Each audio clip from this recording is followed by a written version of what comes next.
पत्रकाराला बंदुकीचा धाक दाखवत जीवे मारण्याची धमकी गुन्हा दाखल करण्यास टाळाटाळ झाल्याचा आरोप पत्रकारांचे चंदनजीरा पोलीस ठाण्यासमोर 5.5 तास ठिय्या आंदोलन। जालना शहरातील एका पत्रकाराला बंदुकीचा धाक दाखवत जीवे मारण्याची धमकी दिल्याची धक्कादायक घटना समोर आली आहे।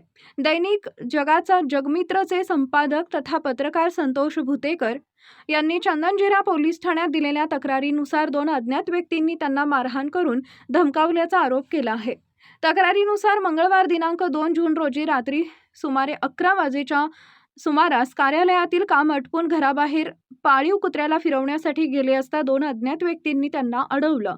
संबंधितांनी कॉलर पकडून तू पत्रकार आहेस, जास्त शहाणा होऊ नकोस असं म्हणत धमकावले। तसेच त्यांच्या वृत्तांकनामुळे काहींचे लाखो रुपयांचं नुकसान होत असल्याचा आरोप करत बंदुकीचा धाक दाखवून जीवे मारण्याची धमकी दिल्याचं तक्रारीत नमूद करण्यात आलंय।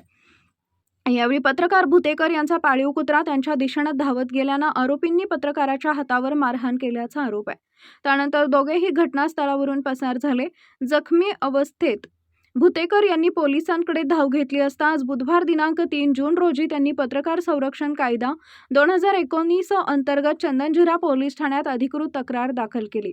मात्र या प्रकरणात पत्रकार संरक्षण कायद्यानुसार तात्काळ गुन्हा दाखल करण्यात येत नसल्याचा आरोप करत शहरातील विविध वृत्तपत्रे, टीव्ही चॅनल आणि यूट्यूब माध्यमांशी संबंधित पत्रकारांनी आक्रमक भूमिका घेतली।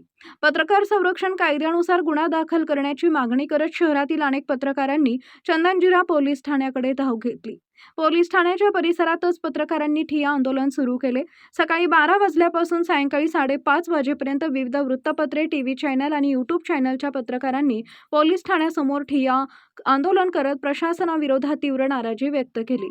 पत्रकारांवरील वाढत्या हल्ल्यांच्या घटनांबाबत चिंता व्यक्त करत दोषींवर तात्काळ गुन्हा दाखल करून कठोर कारवाई करण्याची मागणी आंदोलक पत्रकारांनी केली आहे। या घटनेमुळे जिल्ह्यातील पत्रकारांच्या सुरक्षेचा प्रश्न पुन्हा एकदा ऐरणीवर आलाय।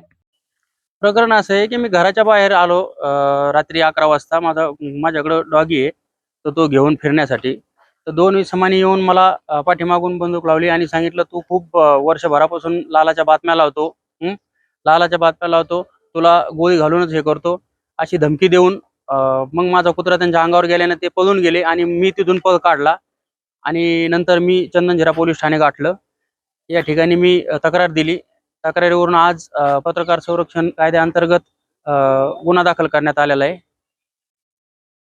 पत्रकारांनी आंदोलन वगैरे केलं होतं? हो, पत्रकारांनी इथं ठिय्या दिला, कारण की गुन्हा दाखल होत नव्हता।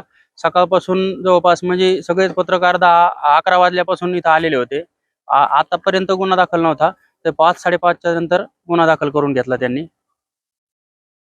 आजची जी घटना घडली आणि यापूर्वीच्या ज्या काही घटना घडल्या वर्षभरापासून पत्रकारांवर हल्ला होणे एकदम निंदनीय आणि निषेधार्ह घटना आहे। अशा घटना वारंवार होत आहेत, याला पोलीस प्रशासन देखील तेवढं जबाबदार आहे। जर बातम्या छापल्यानं जर पत्रकारांवर हल्ले होत असतील तर आमचं दुसरं काम म्हणजे आमचं सगळ्यात पहिलं काम हे आहे की जिल्ह्यामध्ये किंवा आसपासच्या परिसरामध्ये जे काही अवैध काम होत असतात किंवा चुकीचे काम होत असतात त्याला आम्ही पब्लिश करतो। आमचा उद्देश हेच असतो की आपल्या आजूबाजूचा परिसर आणि जिल्हा हा सुरक्षित असावा, लोकांना सुरक्षेचं वातावरण मिळावं, यासाठी आमचा तो हेतू आहे आणि आम्ही त्या हेतूने बातम्या छापत असतो। परंतु जर पोलीस प्रशासन एक गुन्हा दाखल करण्यासाठी जर म्हणजे पत्रकार जे चौथा स्तंभ म्हणतात, तर त्याला जर समजा रात्रीपासून आता जर आपण हिशोब केला तर 19-20 घंटे लागले साधा गुन्हा दाखल करायला, तर बाकी सामान्यांचा हाल फार बेकार आहे। मला असं वाटतं की वरिष्ठ अधिकाऱ्यांनी यावर लक्ष ठेवावं आणि झिरो पेंडन्सी कशा होतील, दर तासाला गुन्हा कसा कमीत कमी होईल आणि वातावरण कसं एकदम सुरक्षित देता येईल, यासाठी माननीय SP साहेबांनी याच्यात लक्ष घालावं, अशी यावेळेस मी त्यांना सर्वांना विनंती करतो।